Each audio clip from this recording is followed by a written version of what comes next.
अस्सलाम वालेकुम वीवर्स, अल्लाहुम्मा सल्ली अला मुहम्मद व आले Muhammad. All candidate for Punjab bar council जो कि लेटेस्ट एक बिल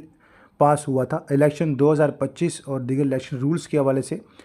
अपडेट करना चाहूँगा तमाम जो है कैंडिडेट्स को कि पंजाब बार काउंसिल के उम्मीदवार की बबीत में जो हतमी जो फ़ैसला लिया गया, जो फाइनल प्रोग्रेस है, जो लेटेस्ट अमेंडमेंट्स के हवाले से कि जनाब आला आज 12 अगस्त 2025 को legal protection act bar council act 1973 में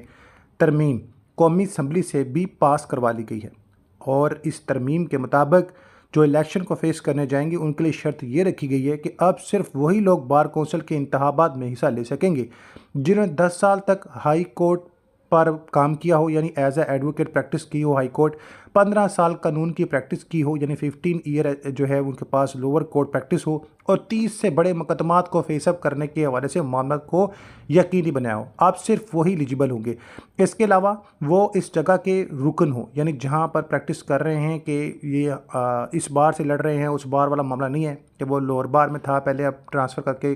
कराची बार में चला गया। नहीं, जिस बार के होंगे वहीं से वो इलेक्शन लड़ेंगे जहाँ से वो 5 साल से इलेक्शन लड़ रहे हैं। अब ये बिल सदर पाकिस्तान को भेजा जाएगा, जो इस मंजूर करेंगे या 7 दिन के अंदर पास होने पर गौर फिक्र करेंगे, बसूरत दिगर से तराज़ात के साथ वापस भेजा जा सकता है। बाकी मज़ीद मालूमात जो है इंशाल्लाह आपके साथ मज़ीद अपडेट शेयर की जाएंगी। तो ये एक लेटेस्ट जो एक पॉइंट ऑफ व्यू सामने आया है, इसको मज़ीद अपडेट किया जाएगा और इसके हवाले से मज़ीद ख़बर इस प्लेटफॉर्म के ज़रिए आपको दी जाएगी।